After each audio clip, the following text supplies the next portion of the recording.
Welcome to the first edition of CAS Ethics. Every other week we will discuss with an academic from CAS Business School or a specialist practitioner to understand how they think ethics should be applied to the business world. A hot topic promising very interesting discussions. And our first guest is Professor Paul Palmer, who was appointed last year as the first Associate Dean for Ethics, Sustainability and Engagement here at CAS Business School. He accepted the challenge to apply ethics to a very finance-oriented business school and asked him how he planned to reach this goal. First off, I should say that prior to applying for the job, there was a task force in CAS that met for a year, which the Dean, the Deputy Dean and other senior members of staff were involved in as well. So there was quite a clear brief and grounding for the programme before it actually commenced. But your role as a business school is to provide graduates to the labour market, including the financial world. Do banks really care about having graduates with strong moral values and a long-term vision? I think if you talk to any graduate recruiter, I think if you talk to any chairman or CEO or any senior banker, they would say it was essential. I think one of the great myths that's been hanging around in the city is this view that you can get away with bad behaviour, right? Very, very few people actually are involved with bad behaviour.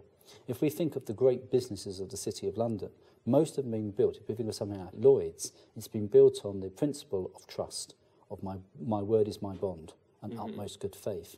And it's those fundamental values that build the longevity of a business. If we look at the businesses that have gone wrong, it's happened because a very small group of people, right, have done some silly things, and sometimes criminal. And the same applies. Business school students need to understand that doing bad behaviour, taking a short-term decision, is actually going to be more detrimental to their career than actually to progress it. But are you saying that the stock market rewards long-term sustainable behaviours? I think it does, and I think whether it's the stock market, I mean, the classic organisation that I would mention is Lloyd's of London.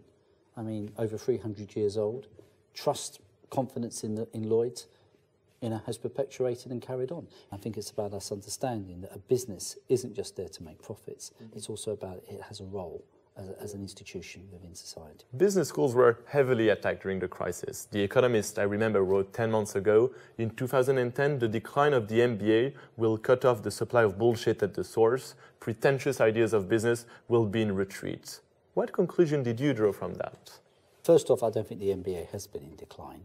Secondly, the infamous top 10 of the business schools with the worst crooks that graduated, which CAS was not in, I'm very proud to say. I think one of the problems is that much of the curriculum of business schools in the last 30 years has been dominated by quite narrow economic perspectives based around the Milton Friedman perspective of business. I think if we actually look at the history of business schools and we go back to, say, the world's oldest one, which is Wharton, the first collegiate business school, we find it instead built upon a much wider-based curriculum. And I think that wider-based curriculum, also because of the accrediting bodies I mentioned earlier, we will see incorporated, and that will change. And the other problem is that, as far as I know, rankings such as the Financial Times and The Guardian do not include ethics in their evaluation parameters, do they? I think that's going to change. If we look at the accrediting bodies like AMBA, EQUIS and AACSB, which are the world accrediting bodies, I mean, the EQUIS, for example, now has a whole chapter 7, devoted in its manual of auditing a business school, which talks about its contribution to the community. You choose 2 courses as pilots, the Bachelor in Business Studies and the Master in Shipping, Trade and Finance. Applying ethics to trade and finance sounds like a massive challenge. No, we had long discussions with Professor Kostas Gramininos and the course directors, Nikos and the others, and they really are looking forward to it. They can see exactly where we're coming from and about good behaviour. I mean, at the end of the day, remember, let's just remind ourselves of a very old story. Right? One of the interesting things about what finally caused the slave trade to end was the fact that a slave ship was about to sink and they threw all the slaves off board. Okay?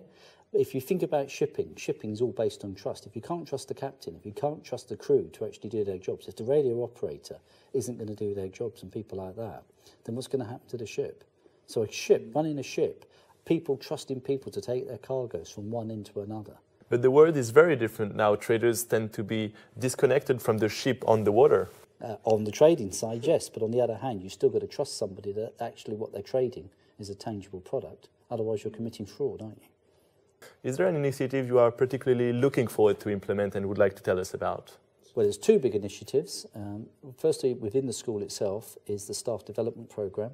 that we're rolling out for all our professional staff and also our academic staff, involving in how we teach business ethics, how we teach issues like that and reviewing our curricula. And then the second announcement, which I have to guard at the moment because of confidentiality, is that we're hoping that a major initiative by the Lord Mayor in relation to the city and business ethics that CAS will be part of. You are the first Associate Dean for Ethics, Sustainability and Engagement here at CAS. Do you think there will be such a position in 100 years' time, or do you hope the role will not be needed anymore? I think it will. Any roles evolve over time, and you could argue that a role like mine has existed. I mean, if you think, going back to Wharton, for example, if you look at the freshmen's programme in Wharton, that is run by Professor Anne Greenlay, you could argue that that is a very similar role in relation to their community engagement programme. Many thanks, Professor Paul Palmer. Next time we will discuss with Cameron Cartmel, a partner at Ernst & Young, and ask him whether the focus on ethics and moral values of his firm is only about brand image and communication.